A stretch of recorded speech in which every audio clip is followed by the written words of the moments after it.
Hello guys, welcome back. मैं हूं आपका दोस्त विपन एंड यहां पर हमारे जो 11 जुलाई के इम्पोर्टेंट करंट को कंप्लीट करेंगे। करते हैं स्टार्ट है, ज़्यादा टाइम ना वेस्ट करते हुए। अगर आपको पीडीएफ चाहिए तो हमारे टेलीग्राम चैनल पर हमसे जुड़ सकते हो। अगर कोई भी डाउट लगा तो कमेंट बॉक्स में पूछ सकते हो। देखिए यहाँ पर हमारा फर्स्ट क्वेश्चन, वर्ल्ड का मोस्ट पावरफुल मिलिट्री बताइए जो कि 2023 में अभी हाल ही में जो ग्लोबल फायर पावर के द्वारा इंडेक्स निकाला गया था। सो यहाँ पर इंडिया था, यहाँ पर हमारा कितने नंबर पर है, फोर्थ नंबर पर। और वर्ल्ड पर जो टॉप में है यूएसए, सेकंड पर रशिया, थर्ड पर China. First, second, third and fourth, ये सभी इसकी रैंकिंग है भाई, इंपॉर्टेंट है। आने वाले टाइम में जो भी एग्जाम आएंगे वहाँ पर क्वेश्चन बनने के चांस हैं। और देखें अगर UK, south Korea, Pakistan, Japan, France and Italy, ये भी हमारी टॉप 10 में शुमार हैं। अब देखो कुछ रिवाइज कर लेते हैं। ग्लोबल जेंडर गैप इंडेक्स जो निकाला गया था किसके द्वारा, वर्ल्ड इकोनॉमिक फोरम के द्वारा। वहाँ पर इंडिया की रैंक 127 है आउट ऑफ दी 146 कंट्रीज। इसको ध्यान में नहीं रखना, ओनली जो रैंकिंग है। और साथ ही में टॉपर कौन सी कंट्री है, आइसलैंड। अगर यहाँ पर देखें भाई, एनर्जी ट्रांजेक्शन को लेकर एक रिपोर्ट निकाली गई थी, वहाँ पर इंडिया 67 नंबर पर और वर्ल्ड में टॉप पर है यहाँ पर Sweden. Okay, then global competitive index को लेकर इंडिया 40 नंबर पर, टॉप पर यहाँ पर डेनमार्क। और ग्लोबल लाइबिलिटी को लेकर जो इंडेक्स निकाला गया था, टॉप पर यहाँ पर बीना जो कि ऑस्ट्रिया की कैपिटल है।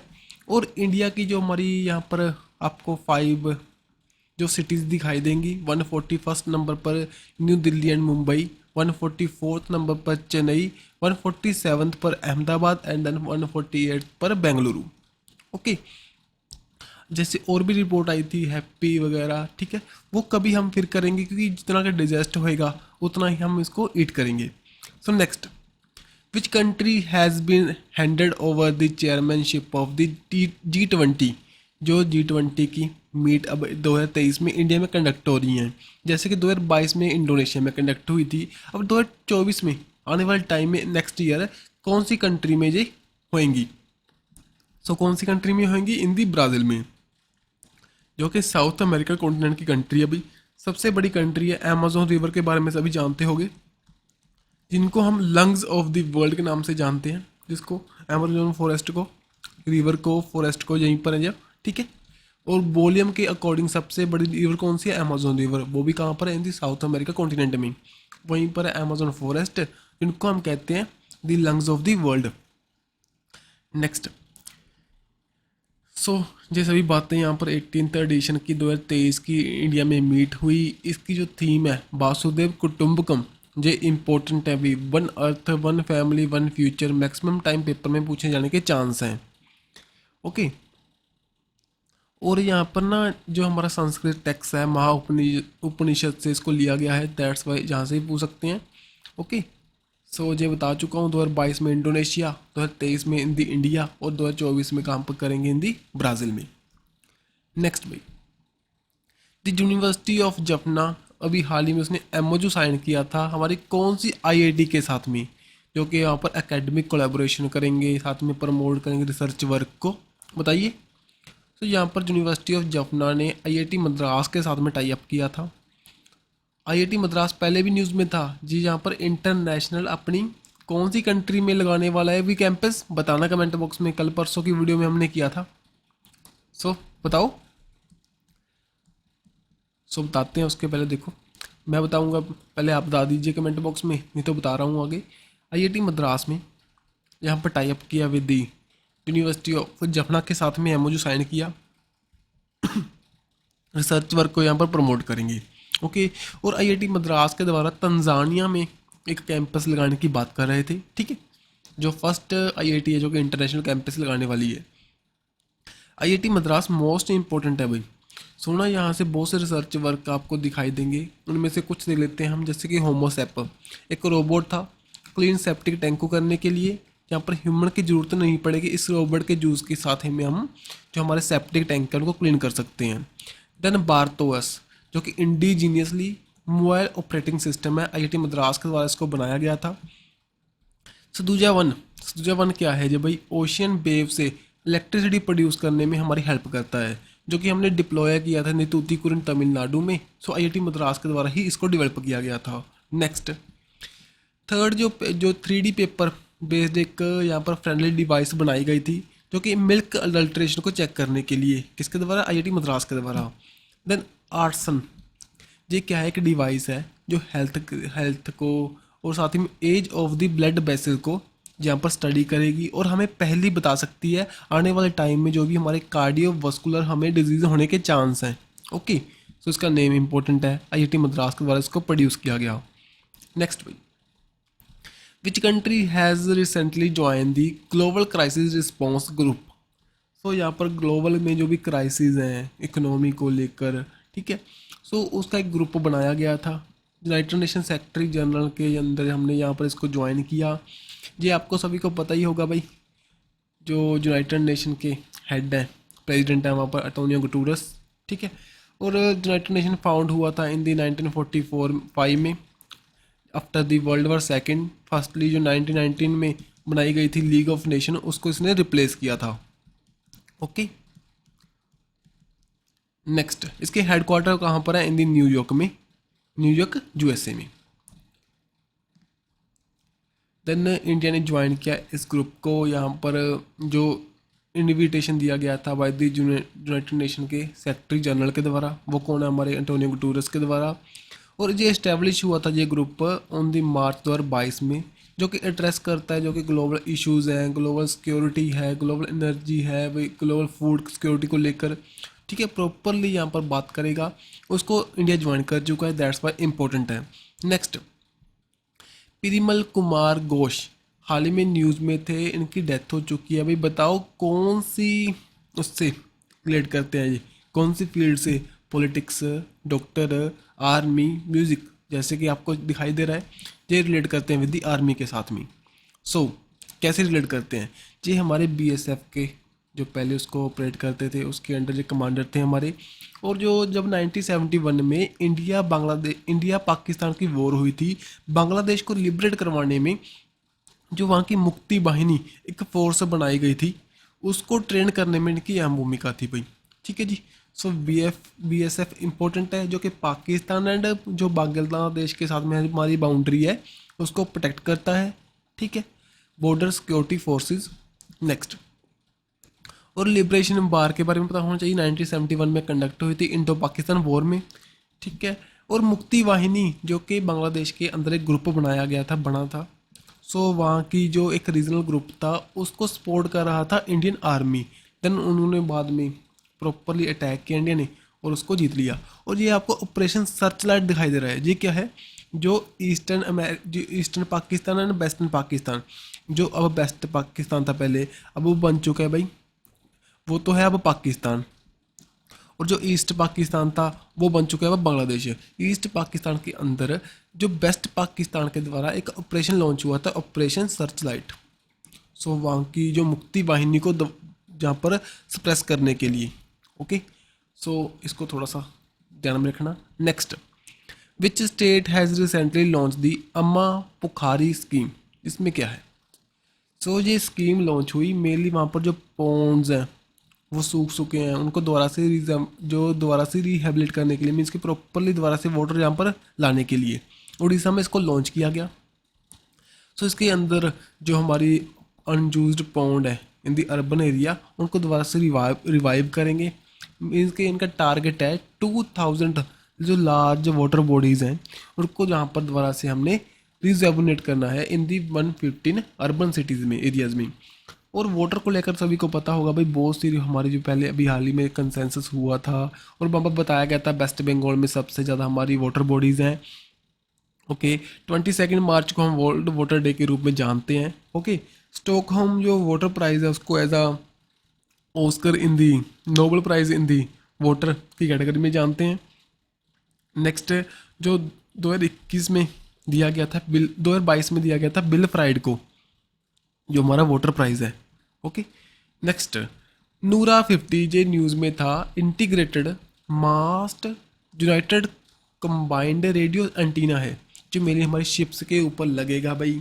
इसको यूनिकॉर्न के नाम से भी जानते हैं, जैसे कि यूनिकॉर्न का सिंह की तरह ये दिखाई देता है।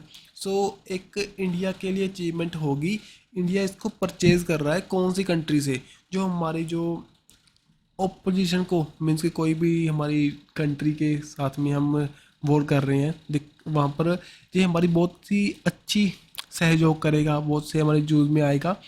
सो हम ये जापान से इसको परचेज़ करेंगे भाई, ये आने वाले टाइम में हमारे बहुत से काम आने वाला है एक मॉडर्न वॉरफेयर के लिए। और साथ ही में रडार क्रॉस सेक्शन को डिक्रीज़ कर देगा, दैट्स वाई जो एनिमी है वो हमारे रडार सिस्टम को डिटेक्ट नहीं कर पाएगा। और यहाँ पर टैक्टिकल एयर नेविगेशन सिस्टम भी यहाँ पर इसमें इनबिल्ड होगा। सो ओनली जापान से हम लेंगे, परचेज करेंगे। ये क्या है, इंटीग्रेटेड मास यूनाइटेड कंबाइंड रेडियो एंटीना है, ओके, नूरा 50, ठीक है। देन इंडिया विल को host a 2 day international conference on the millets in which country, बताओ। सो जो यहाँ पर इंडिया करने वाला है हिंदी कीनिया में। सो यहाँ पर मिलेट क्या है, मोटा अनाज, सभी जानते हो, श्री अन्ना के नाम से इसको जानते होगे। जो हमारी बजट सेशन में जो हमारे फाइनेंस मिनिस्टर निर्मला सीतारमण के द्वारा इसको प्रोनाउंस किया गया था एज अ श्री अन्ना। और जो 2023 को एज हम इंटरनेशनल ईयर ऑफ मिलेट के नाम से जानते हैं। इसको जो हमारी गवर्नमेंट है अब चाहती है भी इसको हम ज़्यादा से ज़्यादा प्रमोट करें, क्योंकि ये तो एक तो वाटर की कंजम्पशन कम चाहती है ये जो हमारी फसल है इसकी, और साथ में फार्मर को अच्छी इनकम प्रोवाइड कर सकती है, जैसे कि फूड सिक्योरिटी के लिए हमारी हेल्प में आ सकती है, ओके। और एक हमारी एससीओ के अंदर जो मिलेट हमारी कॉन्फ्रेंस जो मिलेट फूड जो फेस्टिवल कंडक्ट हुआ था वो कहाँ पर हुआ था, इन दी मुंबई में, ओके जी। देन ठीक है, नेक्स्ट यहाँ पर बताइए at which airport in India the country's first elevated cross taxiway service has been installed started.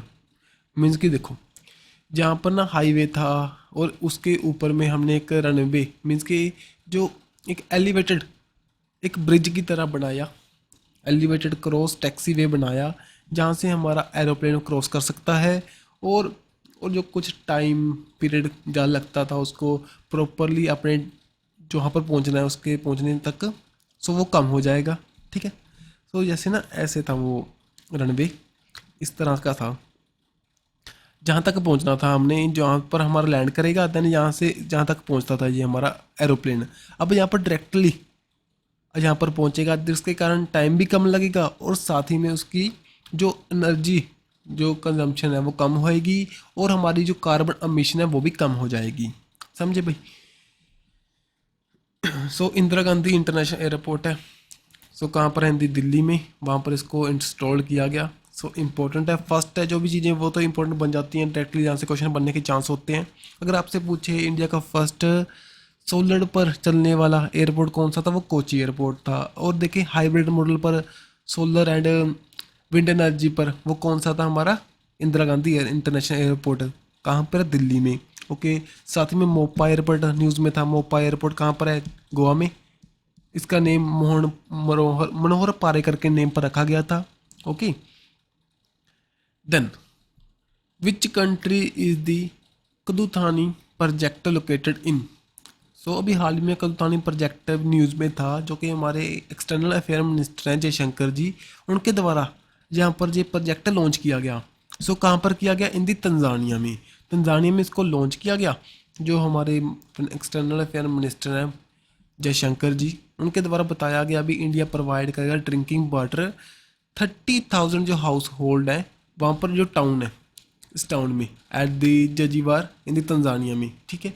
तो वहीं पर आपको पता होगा आईआईटी मद्रास के द्वारा बताया गया था भी आने वाले टाइम में वहाँ पर हमारी जो फर्स्ट इंटरनेशनल आईआईटी वहाँ पर इस्टेब्लिश होगी। So next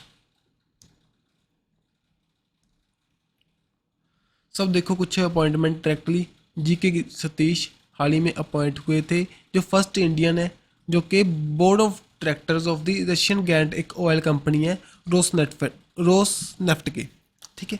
so only name और company. Then Tushar Mehta elect हुए थे solicitor general of India for the 3 year के लिए, जो कि हमारे अटॉर्नी जनरल ऑफ इंडिया के नीचे काम करते हैं, ठीक है। और यहाँ पर के राजा रामन जो कि न्यू आईएफएससी चेयरमैन अपॉइंट हुए थे international financial service centre authority के, नेक्स्ट भाई हिमाचल प्रदेश, जहाँ पर इस ये 100% टैप वाटर कनेक्शन को अचीव करने वाली स्टेट बन चुकी है। हाल ही में इसने जीवन मिशन के अंडर इसको अचीव किया। फर्स्ट स्टेट हमारी कौन सी थी, वो थी गोवा। फर्स्ट ड्यूटी कौन सी थी, दमन एंड दीव, दादरा नगर हवेली। ठीक है। और यहाँ पर ना एक पेस्टी डैश पच्चीस, ये इसका नेम है, रूमिनेंट एक वायरस है। ये शीप को गोट को होता दिखाई दिया। एक हाईली जो कॉन्टीजेनियस है, मीन्स कि जल्दी से फैल रहा है वहाँ पर। ये हिमाचल प्रदेश में इसके केसेस दिखाई दिए। सो थोड़ा सा ध्यान में रखना। इसका नेम पूछ सकते हैं, जो क्या है, एक वायरस है भाई, हाईली कंटीजिनियस है, लेकिन ह्यूमन को नहीं फैल रहा ओनली। और इसका ये ठीक है। और जो वायरस की फैमिली है यहाँ पर पैरा मैक्सोविराइडी, एंड साथ ही में जो जीनस मोरबिली वायरस जो इसकी फैमिली है। सो मेनली ना अगर थोड़ा सा अच्छा एग्जाम है देन वहाँ पर पूछ सकते हैं। अभी बायोलॉजी के रिलेटेड आपके क्वेश्चन बनते हैं, देन इसको रीड कर लेना। नहीं तो ओनली नेम ध्यान में रखना, एक वायरस है ये ध्यान में रखिए, जो शिप एंड गोट में यहाँ पर दिखाई दिया। सो नेक्स्ट यहाँ पर भाई स्पोर्ट में देख लीजिए, मैक्स बास्टेपन, ये कल की वीडियो में बताए थे मैंने यहाँ पर, लेकिन हमने ऑस्ट्रिया देखा था। अब ये ब्रिटिश ग्रैंड प्रिक्स को भी जीत चुके हैं भाई साथ ही में। ठीक है। अब जब तमिलनाडु की वुमेन ने हरियाणा की senior national women football championship बने थे वो। ठीक है।